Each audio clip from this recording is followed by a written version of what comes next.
Hello guys, आज हम discuss करेंगे क्लास 10th का यूनिट 1 डिजिटल डॉक्यूमेंटेशन में सेशन 4। हम पहले 3 सेशन कर चुके हैं, आप पीछे देख लीजिएगा। आज का हमारा जो सेशन है उसका नाम है create and customize table of content. तो हम कैसे अपने टेबल को क्रिएट करें और कैसे कस्टमाइज करें, इसके अंदर हमें बात करनी है टेबल ऑफ कंटेंट कैसे क्रिएट करते हैं, हियरार्ची ऑफ हेडिंग्स क्या होती हैं, टेबल ऑफ कंटेंट को कैसे कस्टमाइज करा जाता है, कैसे करेक्टर स्टाइल को अप्लाई किया जाता है और एक टेबल ऑफ कंटेंट को कैसे मेंटेन किया जाता है। सबसे पहले हम यहाँ पर डिस्कस करेंगे कि टेबल है क्या। तो table is an arrangement of rectangles और cells in rows and column. तो टेबल क्या एक तरीके से सेल्स का अरेंजमेंट है जो हमें रेक्टेंगल जो हमें दिखाई देता है रो और कॉलम के अंदर। कॉलम क्या होता है? कॉलम जो हमारा एक तरीके से जो हमें एक वर्टिकल जो लाइन हमें दिखाई देती है टॉप से बॉटम में, वो हमारे क्या होते हैं? कॉलम। और रो क्या होते हैं? जो हमें हॉरिजॉन्टल लाइन दिखाई देती है लेफ्ट से लेकर राइट, वो हमारे क्या होते हैं? रोज होते हैं। सेल क्या होता है? रो और कॉलम का जो इंटरसेक्शन जो पॉइंट होता है उसको हम क्या बोलते हैं? सेल बोलते हैं। अब टेबल को इंसर्ट कैसे किया जाता है? तो सिंपल सा फंडा है इसके लिए, जहाँ पर भी आपको टेबल को इंसर्ट करना हो वहाँ पर आप अपने कर्सर को ले जाइए, फिर टेबल पे जाइए, इंसर्ट पे जाइए, टेबल ऑप्शन पे जाइए, आपको एक डायगोनल बॉक्स दिखाई देगा। जितने नंबर ऑफ कॉलम्स और रोज आपको डालने हैं उतने आप पुट करिए और इंसर्ट पे क्लिक कर दीजिए। तो इससे क्या होगा? आपका टेबल इंसर्ट हो जाएगा। तो उसके लिए सबसे पहले आप वो पोजीशन सेट कर लीजिए जहाँ पर आपको टेबल अपीयर करना है, आपको दिखाना है। ठीक है, तो वहाँ पर जाने के बाद आप टेबल पे जाइए, फिर इंसर्ट ऑप्शन पे जाइए, फिर आपको टेबल ऑप्शन आपको नजर आएगा। जैसे ही आप उसको क्लिक करेंगे तो यहाँ पर एक तरीके से डायग्राम बॉक्स आपको अपीयर हो जाएगा। वहाँ पर आपको जितने भी नंबर ऑफ रोज और जितने भी नंबर ऑफ कॉलम्स चाहिए उस टेबल के अंदर, वहाँ पर उसको मेंशन करके इंसर्ट पे आप क्लिक कर देंगे। तो जैसे आप इंसर्ट पे क्लिक करेंगे तो आपके वहाँ पर उतने ही नंबर ऑफ रोज और कॉलम्स का क्या बन जाएगा? वहाँ पर एक टेबल बन जाएगा। तो आगे भी हम थोड़ी चीज़ें जान लेते हैं कि हमें रो कैसे इंसर्ट करनी होती है, कॉलम कैसे इंसर्ट करने होते हैं, सेल कैसे इंसर्ट करने होते हैं। तो ये चीज़ें हम थोड़ी प्रीवियस क्लास में कर चुके हैं, लेकिन फिर भी एक बार मैं यहाँ पर आपको थोड़ी फास्ट रिव्यू मैं आपको एक बार थोड़ा बता रहा हूँ। ठीक है, अगर मुझे कोई भी कॉलम इंसर्ट करना हो तो सबसे पहले आप ये देख लीजिए आपको कॉलम किस साइड में आपको इंसर्ट करना है। ठीक है, अगर आपको बाई चांस लेफ्ट में इंसर्ट करना है तो आप लेफ्ट वाले कॉलम पे क्लिक करके वहाँ पर आप क्या नाम है इंसर्ट टेबल पे जाके आप मेन्यू से इंसर्ट कर सकते हैं। तो वो आपसे पूछेगा कि आपको लेफ्ट में कॉलम इंसर्ट करने हैं, राइट में कॉलम इंसर्ट करने हैं, तो उसके अकॉर्डिंग आप कॉलम इंसर्ट कर सकते हैं। ठीक है, या फिर बहुत सिंपल मेथड मैं आपको बता देता हूँ, अपने माउस से आप राइट क्लिक करिए, वहाँ पर इंसर्ट कॉलम करके भी आएगा। तो इंसर्ट कॉलम आप जब क्लिक करेंगे तो आपके लेफ्ट हैंड साइड में वो कॉलम इंसर्ट हो जाएगा। ऐसे ही आपके रो के बारे में है, अगर बाई चांस आपको रो इंसर्ट करना है तो जिस रो पे आपको इंसर्ट करना है तो वहाँ पर आप पोजीशन सेट कर लीजिए। ठीक है, आप किसी भी पर्टिकुलर एक रो को सिलेक्ट कर लीजिए। ठीक है, वहाँ पर उसके बाद क्या कर लीजिए, उसके बाद टेबल पे जाइए, इंसर्ट करिए। ठीक है, तो वो आपसे अबव और बिलो पूछेगा कि आपको इंसर्ट रो अबव चाहिए या रो बिलो चाहिए। तो अपने अकॉर्डिंग जहाँ पर भी आपको रो इंसर्ट करनी है तो अपने अकॉर्डिंग आप रो को इंसर्ट कर लीजिएगा। ठीक है, तो ये था आपको इंसर्ट रो और कॉलम को करने का। आगे मैं बात करूँगा कि सेल कैसे इंसर्ट करते हैं। तो सेल का भी बहुत ही सिंपल सा फंडा है कि जौन से भी आपको सेल इंसर्ट करने हैं आप पर्टिकुलर कोई भी एक सेल सेलेक्ट कर लीजिएगा टेबल में से। ठीक है, जहाँ पर भी आपको सेल इंसर्ट करना हो, फिर वही आप टेबल पे जाइए, इंसर्ट पे जाइए और सेल्स पे जाइए। ठीक है, तो वहाँ पर एक तरीके से इंसर्ट सेल डायगोनल बॉक्स आपको अपीयर हो जाएगा। Select desired option from the diagonal box as follow. तो आप वो आपसे पूछेगा कि आपको सेल्स कहाँ पर आपको एक तरीके से इंसर्ट करनी है। ठीक है, तो वहाँ पर आपको राइट और डाउन की पोजीशंस आपसे वो पूछेगा कि सेल्स आपको राइट साइड पे आपको चाहिए एक तरीके से या डाउन साइड्स पे आपको सेल चाहिए। तो अपने अकॉर्डिंग आप सेल्स को इंसर्ट कर सकते हैं। अब आते हैं अपने इस टेबल ऑफ कंटेंट के मेन पॉइंट पे। तो बढ़ते हैं अपने टॉपिक की तरफ। पहली बात हम समझेंगे कि भाई टेबल ऑफ कंटेंट होता क्या है। ठीक है, तो सिंपल सी बात है कि जब भी हम कोई बुक बनाते हैं तो वहाँ पर अपनी एक इंडेक्सिंग हम स्टार्टिंग में दिखाते हैं। ठीक है, जो हम वहाँ पर एक इंडेक्स जो हम दिखाते हैं उसको एक तरीके से क्या बोलते हैं? टेबल ऑफ कंटेंट बोलते हैं। तो यहाँ पर एक डेफिनेशन दे रखी है, writer table of content features let you build a automated table of contents from the heading in your documents. तो आपकी हेडिंग जितनी भी डॉक्यूमेंट्स की जो हेडिंग्स होती हैं उन हेडिंग्स के लिए जो हम एक टेबल जो हम क्रिएट करते हैं, ठीक है, तो उसको हम क्या बोलते हैं? टेबल ऑफ कंटेंट बोलते हैं। टेबल ऑफ कंटेंट करने का बहुत ही ईजी तरीका है। इसमें आप मेन्यू में जाइए, वहाँ पर आपको इंसर्ट ऑप्शन मिलेगा, इंसर्ट ऑप्शन पे आप क्लिक करिए। क्लिक करने के बाद इंडेक्सेस एंड टेबल्स आपको दिखाई देगा। वहाँ पर जब आप क्लिक करेंगे तो इंडेक्सेस एंड टेबल्स का आपको एक ऑप्शन दिखाई देगा, उस पर आप क्लिक कर देंगे तो एक तरीके से जैसे आपको इस डायग्राम में दिख रहा है डायग्राम बॉक्स आपको अपीयर हो जाएगा। ठीक है, तो वहाँ पर हमारा टेबल ऑफ कंटेंट अभी एग्जैक्टली रेडी नहीं है, हम अपने अकॉर्डिंग इसको रेडी कर सकते हैं। ठीक है, तो कैसे होगा उस चीज़ के बारे में एक डेमो दिखा देता हूँ। डेमो से समझेंगे तो ज़्यादा बेटर रहेगा। तो एक प्रैक्टिकल देख लेते हैं। यहाँ पर मैंने लिब्रे ऑफिस राइटर मैंने ओपन कर दिया है। फर्स्ट पेज मैं ब्लैंक छोड़ रहा हूँ, कुछ मैं नीचे पेजेस ले रहा हूँ। फर्स्ट पेज पे मैं आपको टेबल ऑफ कंटेंट दिखाऊंगा कि टेबल ऑफ कंटेंट बनता कैसे है। फर्स्ट पेज पे ये मेरा एक तरीके से हेडिंग 1 है, ठीक है।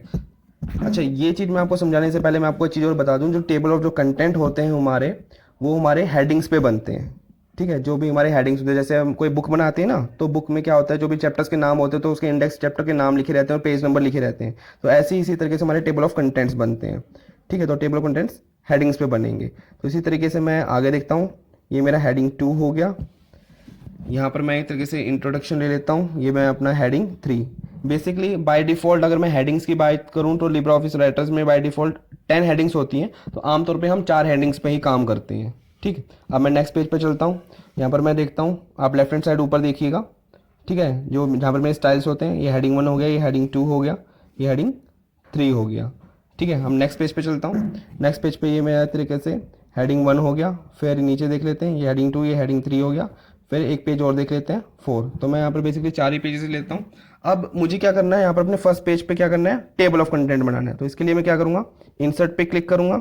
यहाँ पर मेरे पास ऑप्शन आएगा एक तरीके से इंसर्ट एंड टेबल्स का, ठीक है। यहाँ पर मैं इंडेक्स एंड टेबल्स पे मैं फिर से क्लिक करूँगा तो एक डायगोनल बॉक्स अपीयर हो जाएगा यहाँ पर, ठीक है। तो डायगोनल बॉक्स अपीयर हो जाएगा। यहाँ पर मेरे पास काफ़ी सारी चीज़ें आपको नज़र आएंगी। इस तरीके से मेरा टेबल ऑफ कंटेंट मेरा बन के आएगा, जहाँ पर हेडिंग, सब हेडिंग, इनकी चीज़ों बारे में बातें होती रहेंगी। यहाँ पर जो मेरा टाइटल है टेबल ऑफ कंटेंट का ही रहेगा। जो मेरा टाइप है वो भी क्या रहेगा, टेबल ऑफ कंटेंट ही बना रहेगा। उसके नीचे हमारे पास एक ऑप्शन और आता है, यहाँ पर हम डिस्कस कर लेते हैं, ठीक है। यहाँ पर हमारे पास प्रोटेक्टेड अगेंस्ट मार्जिन आता है, जो मैं आपको बाद में, ये हमारे इतना टॉपिक में है नहीं अभी, ठीक है। उसके बाद मैं आउटलाइन में देखूंगा, इंडेक्स में देखूंगा और यहाँ पर मैं कर दूंगा ओके। तो इस तरीके से मेरा टेबल ऑफ कंटेंट मेरे को बन के आ जाएगा। आप देख भी रहे हैं, ठीक है। हेडिंग हो गया, सब हेडिंग हो गया, सब हेडिंग हो गया, ठीक है। जो मैंने हेडिंग 1, हेडिंग 2, हेडिंग 3 बनाई थी। तो इस तरीके से मेरा टेबल ऑफ कंटेंट तैयार होता है। तो आई होप आपको क्लियरली समझ में आ गया होगा कि टेबल ऑफ कंटेंट बनता कैसे है। क्लियर? इसके आगे डिस्कस करते हैं हम। अब यहाँ पर हम बात करेंगे कस्टमाइजेशन टेबल ऑफ कंटेंट का, ठीक है। तो जब भी, जैसे मैंने आपको बताया, जब भी हमारा टेबल ऑफ कंटेंट इस तरीके से आता है तो यहाँ पर हमारे पास 5 टैब आते हैं, ठीक है। तो 4 टैब्स हमारे काफ़ी ज़्यादा इंपॉर्टेंट होते हैं। तो टैब्स के जो हमारे नाम हैं, इंडेक्स टेबल हो गया, दूसरा आप देख रहे होंगे एंट्रीज आता है, तीसरा आता है स्टाइल्स आता है, चौथा कॉलम्स आता है और लास्ट बैकग्राउंड आता है। तो बेसिकली हम जो इस पे काम करते हैं वो हमारे 4 पे काम करते हैं, इंडेक्स टेबल, एंट्री, स्टाइल और बैकग्राउंड पे। तो सबसे पहले हम बात करेंगे इंडेक्स टेबल के बारे में, ठीक है।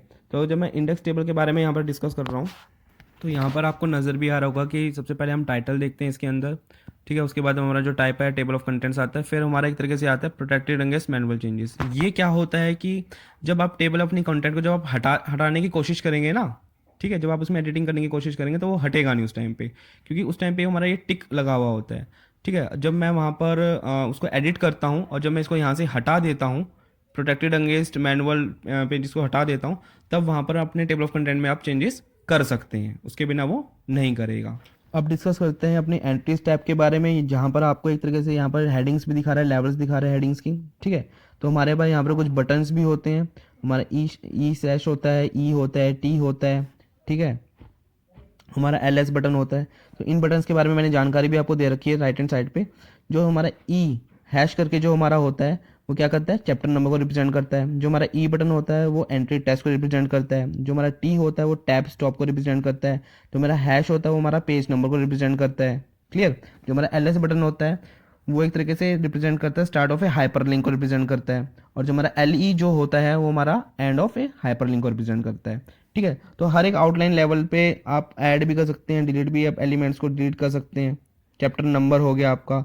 अब अपने करेक्टर स्टाइल्स भी आप यहाँ पर देख सकते हैं एंट्री टैब में। तो हाइपरलिंक इंसर्ट करने से पहले मैं एक चीज़ और आपको बता देता हूँ। यहाँ पर मैं क्या करता हूँ कि जैसे मेरा ये पेज 2 था, ठीक है, मैं इसको नीचे लेके जाता हूँ, मैं इस कंटेंट को पेज 3 पे ले आता हूँ, ठीक है। अब मैं चाहता हूँ कि जो मेरा टेबल ऑफ कंटेंट है, जहाँ पर ये पेज 2 दिखा रहा है चैप्टर 1 के लिए, मैं चाहता हूँ ये चेंज हो जाए। तो इसके लिए राइट क्लिक करूँगा और यहाँ पर मेरे पास ऑप्शन होगा अपडेट इंडेक्स टेबल। जैसे मैं क्लिक करूँगा तो मेरी चीज़ें अपडेट हो जाएंगी, ठीक है, कोई हार्ड एंड फास्ट रूल नहीं है, सिंपल सा है कि आपको राइट क्लिक करना और अपडेट कर देना है। उससे क्या होगा, मेरे कंटेंट्स जहाँ पर भी आप करेंगे वो अपडेट हो जाएंगे। अब वापस मैं करता हूँ एडिट पे जाके एंट्रीज में जाता हूँ। ठीक है, मेरे को लेवल एक तरीके से जो करना है लेवल 2 पे मैं काम करता हूँ, हेडिंग लेवल 2 पे मैं काम कर रहा हूँ। उसके बाद मेरे को क्या करना है, जो मेरा ई हैश है उसके लेफ्ट हैंड साइड में जो वाइट स्पेस है वहाँ पर जाके मैं हाइपरलिंक पे क्लिक कर दूंगा। अब एक तरीके से ई हैश में जो मैं वाइट लाइन था उस पर जाके क्लिक कर दूंगा, यहाँ पर मैं गया हाइपरलिंक पे क्लिक कर दिया। उसके बाद मेरे को क्या करना है, ये मेरा एल एस आ गया, स्टार्टिंग लिंक आ गया।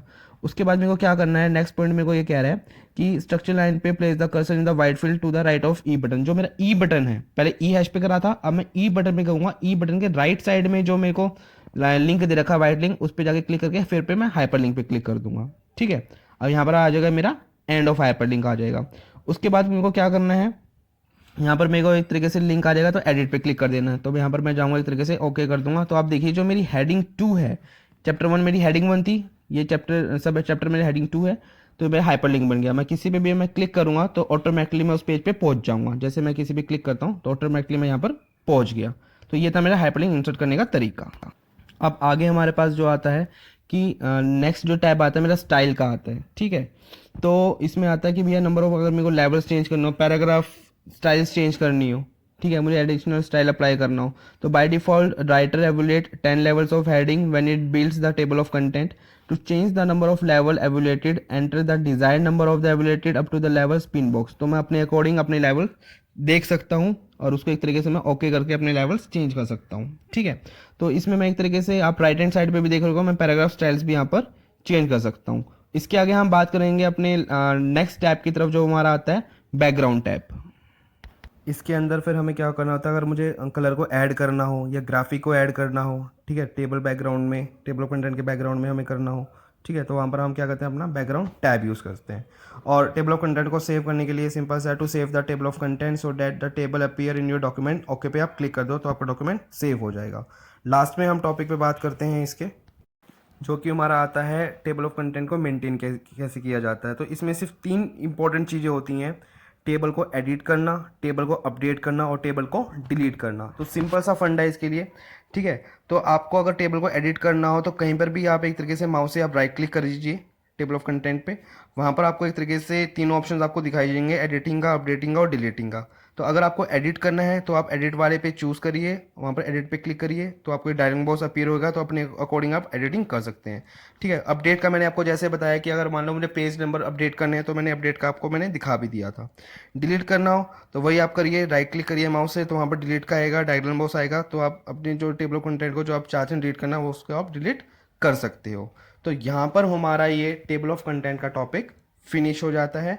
और बार इसके टेबल ऑफ कंटेंट मेंटेन करने के लिए एक प्रैक्टिकल भी फटाफट देख लेते हैं। ठीक है, तो मैंने आपको बताया था कि मैं उस पर जाऊँगा, राइट क्लिक करूँगा तो यहाँ पर 3 ऑप्शंस मेरे को दिखेंगे, अपडेट का, एडिट का और डिलीट का। तो जहाँ पर मुझे करना होता है तो वहाँ पर मैं एक तरीके से ईजिली तरीके से यहाँ पर कर सकता हूँ। क्लियर। और लास्ट में चैनल को लाइक और सब्सक्राइब करना ना भूलें। बाय।